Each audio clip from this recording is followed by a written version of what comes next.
लोक जनशक्ति पार्टी रामविलास के राष्ट्रीय अध्यक्ष और केंद्रीय मंत्री चिराग पासवान को लेकर बीजेपी इस वक्त पूरी तरह से एक्टिव हो चुकी है। अब इसे भाजपा का डैमेज कंट्रोल कहें या फिर अचानक से पर लगे लोजपा रामविलास के राष्ट्रीय अध्यक्ष चिराग पासवान को संतुलन में लाने की नीति, क्योंकि सच्चाई ये है कि भाजपा लोजपा को राष्ट्रीय लोक जनशक्ति और लोजपा रामविलास में बटा देखना नहीं चाहती है।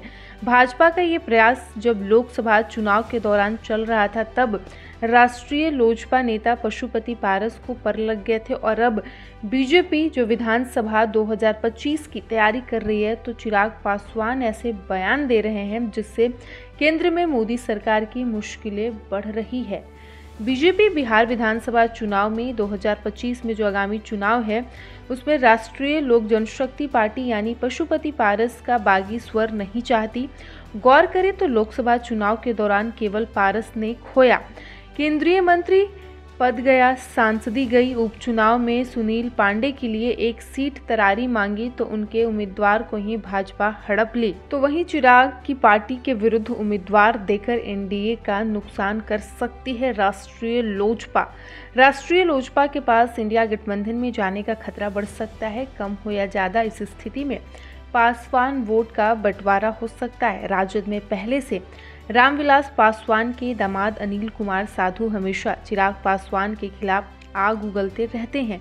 पशुपति पारस यदि इंडिया गठबंधन में चले गए तो 1 और 1 11 बन सकते हैं। कांग्रेस में पहले से ही नीतीश सरकार में मंत्री महेश्वर हजारी के पुत्र सनी पासवान पहले से ही चिराग के विरुद्ध कमर कसे हुए हैं।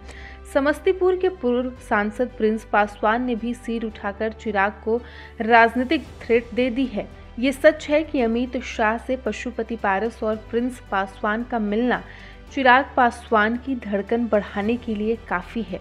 इधर देखें भी तो कई ऐसे मसले आए हैं जहां भाजपा के स्टैंड से सीधे उल्टा मिजाज का प्रकटीकरण करते रहे हैं। मामला चाहे आरक्षण में क्रीमी लेयर का हो या फिर लेटरल नियुक्ति या फिर वक्फ संशोधन अधिनियम 2024 का, चिराग पासवान के तीखे स्वर ने इंडिया गठबंधन के हौसले बढ़ा दिए हैं। भाजपा को अपने ही गठबंधन दल के साथ फजीहत झेलनी पड़ी। ऐसे में बीजेपी के प्रमुख नेता पशुपति पारस और प्रिंस पासवान से मिल रहे थे जब चिराग पासवान अपनी पार्टी की दुर्गति का दुखड़ा रो रहे थे। सियासी गलियारों की चर्चा बताती है कि बीजेपी के ये एक्शन प्लान के हिस्से की झलक भर है।